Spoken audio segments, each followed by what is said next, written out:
Question ये है कि डिस्क सर्कुलर ट्रैक पर प्योर रोलिंग कर रहा है, तो गिवन स्टैंड पर रॉड की एंगुलर वेलोसिटी फाइंड करनी है और साथ में रॉड के दोनों एंड की वेलोसिटी भी फाइंड करनी है। तो उसको प्रोसीड करते हैं। तो बिना किसी कैलकुलेशन के डायरेक्टली हमें बता सकते हैं कि गिवन स्टैंड पर ये जो रॉड है उसकी एंगुलर वेलोसिटी 0 होगी, क्योंकि गिवन स्टैंड पर रॉड के दोनों एंड की वेलोसिटी सेम है। देखते हैं, रॉड का जो एंड ए है वो रिंग से कनेक्टेड है और जो रिंग है उसकी वेलोसिटी हमेशा हॉरिजॉन्टल होगी, क्योंकि जो रिंग है वो फिक्स्ड रॉड के लोग मूव कर रहा है। मान लेते हैं कि किसी स्टैंड पर रिंग की वेलोसिटी इस तरफ v1 है, मतलब जो एंड ए है उसकी वेलोसिटी v1 है। अगेन गिवन स्टैंड पर ओ डैश एक वर्टिकल लाइन है, ठीक है। गिवन स्टैंड पर सर्कुलर ट्रैक का सेंटर O और डिस्क का सेंटर O डैश दोनों सेम वर्टिकल लाइन पे लाई करेंगे और जो पॉइंट B है वो O डैश के ठीक ऊपर है। इसलिए कंफर्म हो गया कि इस स्टैंड पर पॉइंट B की वेलोसिटी भी हॉरिजॉन्टल होगी, ठीक है। मान लेते हैं कि पॉइंट B की जो हॉरिजॉन्टल वेलोसिटी है वो v2 है, ठीक है। अप्लाई करते हैं कि पॉइंट A और पॉइंट B की velocity along the road same होगी, क्योंकि जो रोड है वो रिजिड है, ठीक है। So we have the component of v1 along the road, ये हो जाएगा v1 cos theta. So we have v1 cos theta equal to v2 का कंपोनेंट अलोंग द रोड, मतलब इस तरफ, इस तरफ। अगेन ये जो एंगल है वो थीटा के इक्वल है, both are corresponding angle, so we have the component of v2 along the rod equal to v2 cos theta. So this is v2 cos theta, ठीक है। cos theta cancel and this imply that v1 equal to v2 and let this is v। मतलब given stand पर rod के दोनों and की velocity same है, इसलिए confirm हो गया कि गिवन स्टैंड पर रॉड की एंगुलर वेलोसिटी 0 होगी, ठीक है। So this imply that omega of the rod eight the given instant will be 0, ठीक है। क्योंकि अगर हम एंड बी से एंड ए को देखें तो उसकी वेलोसिटी 0 नज़र आएगी। सिमिलरली अगर हम एंड ए से एंड बी को देखें तो उसकी वेलोसिटी भी 0 नज़र आएगी। So at the given instant the angular velocity omega of the rod will be 0। Next v की वैल्यू फाइंड करनी है और ये काम हम दो मेथड से करते हैं। Method 1,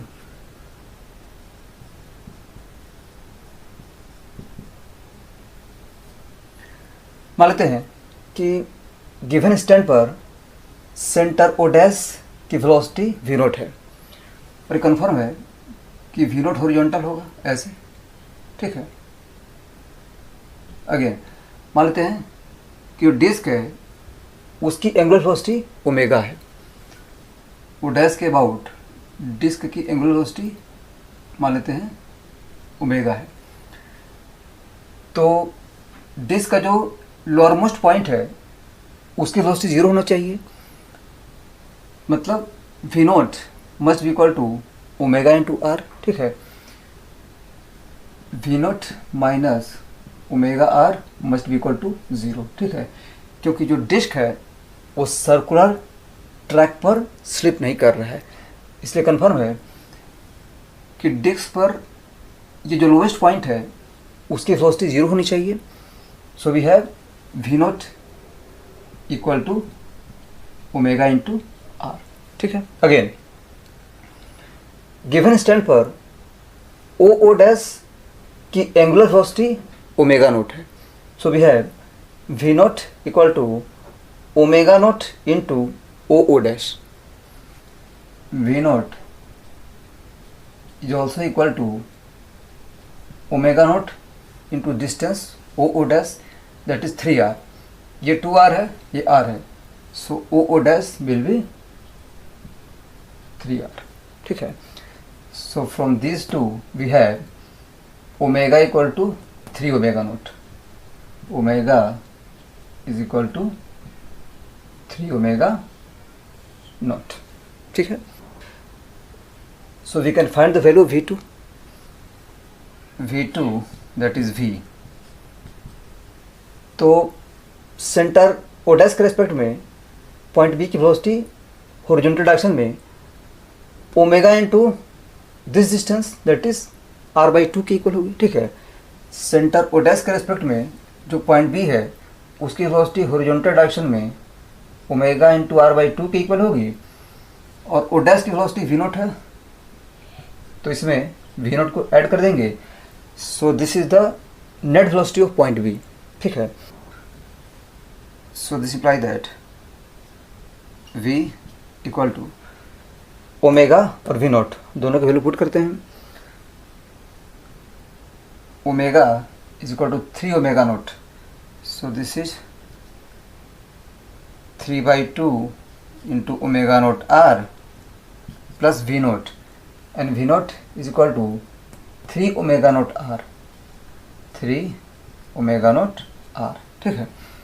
so finally we have v equal to ये हो जाएगा 9/2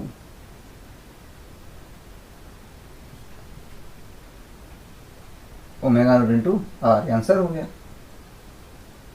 सो this is the velocity of both the end of the road at the given instant. Actual में गिवन इंस्टेंट पर रॉड के हर एक पॉइंट की वेलोसिटी v की इक्वल होगी. ठीक है. क्योंकि रॉड की एंगुलर वेलोसिटी 0 है. ठीक है. नेक्स्ट सेकेंड मेथड को देखते हैं. मेथड 2.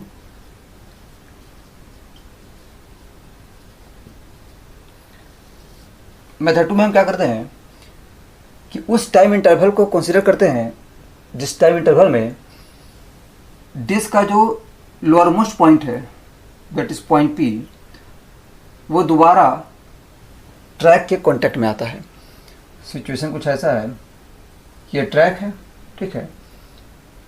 यहाँ पे ट्रैक का सेंटर है और ये डिस्क है. ठीक है.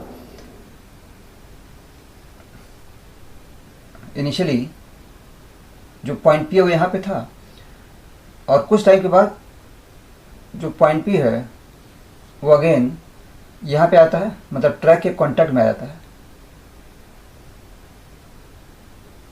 ठीक है. तो इसकी जो एंगुलर वेलोसिटी वो ओमेगा नॉट है. इसकी जो एंगुलर वेलोसिटी है वो कांस्टेंट है. This is omega naught. ठीक है. अगेन डिस्क के सेंटर के अबाउट इसकी जो एंगुलर वेलोसिटी है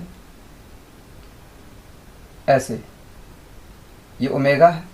ठीक है. अगेन मान लेते हैं कि ये जो एंगल है वो थीटा है. ठीक है. अब हम ये देखते हैं कि डिस्क का जो लोअर मोस्ट पॉइंट पी है वो जब दोबारा ट्रैक के कांटेक्ट में आएगा तो जो डिस्क है वो कितना एंगल रोटेट कर चुका होगा. ठीक है. इनिशियली पॉइंट पी यहाँ पे था और मान लेते हैं कि टी टाइम के बाद जो पॉइंट पी है वो दोबारा ट्रैक के कांटेक्ट में आ जाता है, मतलब पॉइंट पी यहाँ पे आ जाता है. ठीक है. हम देख सकते हैं कि जो डिस्क है वो एक रिवोल्यूशन से ज़्यादा रोटेट किया है. ठीक है. क्योंकि ठीक एक रिवोल्यूशन के बाद जो पॉइंट पी है वो यहाँ पे होगा. ठीक है. इनिशियली जो पॉइंट पी है वो सेंटर के नीचे था. ठीक एक रिवोल्यूशन के बाद पॉइंट पी अगेन सेंटर के नीचे होगा, मतलब ठीक एक रिवोल्यूशन के बाद जो पॉइंट पी है वो यहाँ पे होगा. ठीक है. लेकिन इस समय जो पॉइंट पी है वो यहाँ पे है, मतलब कंफर्म है कि जो डिस्क है वो एक रिवोल्यूशन से ज़्यादा रोटेट किया है. ये एंगल थीटा है. ठीक है. मतलब ये हो गया कि जो डिस्क है वो टी टाइम में 2 पाई प्लस थीटा रोटेट किया है. So we have omega equal to 2 pi plus theta by T. ठीक है. अगेन ये जो डिस्टेंस है ये डिस्क के सरकमफेरेंस के इक्वल होगा, ठीक है। This distance will be equal to 2πr, क्योंकि जो डिस्क है वो प्योर रोलिंग कर रहा है। So this length must be equal to this length, ठीक है। तो अगर ये लेंथ 2πr है तो हम थीटा की वैल्यू फाइंड कर सकते हैं। थीटा विल बी, हो जाएगा दिस लेंथ बाई रेडियस, जो रेडियस है वो 2r है, ये लेंथ 2πr है। So theta will be 2πr by 2r, that is पाई, ठीक है। अगेन ओमेगा नोट क्या होगा? ओमेगा नोट विल बी, ये हो जाएगा थीटा बाई टी, ठीक है। टी टाइम में ये एंगल थीटा स्वेप्ट हुआ है, so omega naught that is theta by T, और थीटा पाई की इक्वल है, so this is pi by T, ठीक है।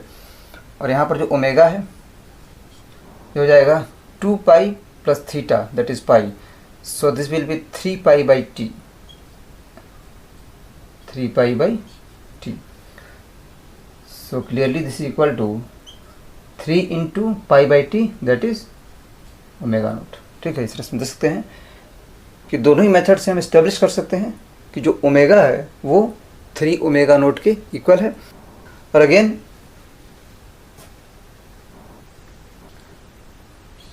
V is equal to V naught plus omega R by 2, ठीक है। अगेन डिस्क प्योर रोलिंग कर रहा है, so we have V naught equal to omega R, put करते हैं। V naught is equal to omega R plus omega R by 2, so this implies that V is equal to 3/2 omega R, ठीक है। Finally we have V equal to omega का value put करते हैं 3 omega naught, ये हो जाएगा 9/2 omega naught into are. तो इस तरह से दोनों मेथड से हम V की वैल्यू फाइंड कर सकते हैं, ठीक है। और ये सॉल्यूशन हो गया। Thank you.